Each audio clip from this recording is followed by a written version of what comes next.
Donald Trump and Kamala Harris have starkly different economic plans reflecting their broader political ideologies. Donald Trump's economic plan: tax cuts and deregulation. Trump's economic vision is centered around the idea that reducing the tax burden on businesses and individuals will lead to a more robust and dynamic economy. By cutting taxes, he believes that businesses will have more capital to invest in growth, innovation, and job creation. This, in turn, is expected to lead to higher wages and more opportunities for American workers. Trump advocates for further tax cuts, particularly for businesses and high-income earners, to stimulate economic growth. He argues that when businesses are taxed less, they can reinvest their profits into expanding operations, hiring more employees, and increasing wages. This trickle-down effect, he contends, will ultimately benefit the entire economy. Additionally, Trump believes that lower taxes on high-income earners will encourage entrepreneurship and investment, driving further economic growth. He also supports deregulation, arguing it encourages business investment. By reducing the number of regulations that businesses must comply with, Trump believes that companies will be more willing to take risks and invest in new projects. This, he asserts, will lead to increased productivity, innovation, and job creation. Deregulation, according to Trump, removes unnecessary barriers to business success and allows the free market to operate more efficiently. Trade policies. Trump favors protectionist trade policies, including tariffs, to protect American industries and jobs, especially against competition from China. He argues that by imposing tariffs on imported goods, American products will become more competitive in the domestic market.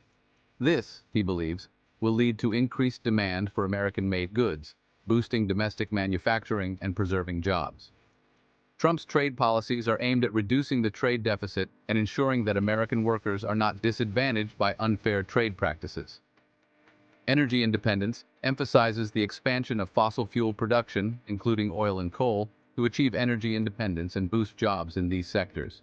Trump argues that by increasing domestic energy production, the United States can reduce its reliance on foreign oil and create thousands of jobs in the energy sector. He believes that a strong energy industry is crucial for national security and economic stability. Additionally, Trump supports the development of new energy infrastructure, such as pipelines and refineries, to further enhance energy independence and create even more jobs. Kamala Harris's economic plan: tax reform. Kamala Harris has laid out a comprehensive economic plan that aims to address some of the most pressing issues facing the American economy today. At the heart of her plan is a focus on tax reform, which she believes is essential for creating a more equitable society. Harris supports raising taxes on the wealthy and corporations to fund social programs, such as healthcare and education. She argues that the current tax system disproportionately benefits the rich and large corporations, leaving middle and lower-income families struggling to make ends meet. By increasing taxes on the wealthiest individuals and businesses, Harris aims to generate the necessary revenue to invest in critical public services. This includes expanding access to quality healthcare, ensuring that every child has the opportunity to receive a good education, and providing support for essential workers like teachers and healthcare professionals. Green economy. Her economic plan includes significant investments in green energy and infrastructure to combat climate change and create jobs in sustainable industries. Harris envisions a future where the United States leads the world in renewable energy production and innovation. By investing in solar panels, wind turbines, and other green technologies, she aims to reduce the nation's carbon footprint and create millions of new jobs in the process. This transition to a green economy is not just about environmental sustainability. It's also about economic growth and job creation. Harris believes that by embracing green energy, the U.S. can build a more resilient and prosperous economy for future generations. Workers' rights and social equity. Harris emphasizes strengthening labor rights, increasing the minimum wage, and implementing policies that address racial and gender inequities in the economy. She is committed to ensuring that all workers have the right to organize and bargain collectively for better wages and working conditions. Additionally, Harris supports raising the federal minimum wage to $15 an hour, which she believes is essential for lifting millions of Americans out of poverty. Her plan also includes measures to address systemic inequalities that disproportionately affect women and people of color, such as pay equity and anti-discrimination policies. These contrasting approaches reflect broader differences between the Republican and Democratic economic philosophies, with Trump focusing on traditional industries and deregulation, while Harris prioritizes social equity, green energy, and wealth redistribution. While the Trump administration has emphasized the importance of supporting traditional manufacturing and fossil fuel industries, Harris believes that the future of the American economy lies in innovation and sustainability. Her plan represents a bold vision for a more inclusive and equitable economy, one that prioritizes the well-being of all Americans, not just the wealthy and powerful. By addressing the root causes of economic inequality and investing in the future, Harris aims to create a more just and prosperous society for everyone. Determining which economic plan costs more depends on various factors, including the scope, duration, and implementation of the policies. Each plan has its own set of priorities and strategies, which can significantly influence the overall cost and impact on the economy. Trump's plan focuses on tax cuts, especially for corporations and high-income individuals, which would reduce federal revenue.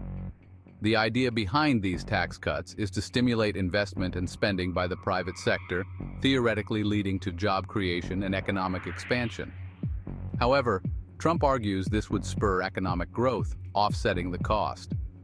By reducing the tax burden on businesses and wealthy individuals, the plan aims to encourage entrepreneurship and innovation, potentially leading to a more dynamic and competitive economy. His deregulation policies typically lower immediate government costs but may lead to long-term environmental or social expenses. Deregulation can reduce the compliance costs for businesses, making it easier for them to operate and expand. However, critics argue that this approach can result in negative externalities, such as environmental degradation and increased social inequality, which may require costly interventions in the future. Harris's plan involves significant government spending on social programs, green energy, and infrastructure.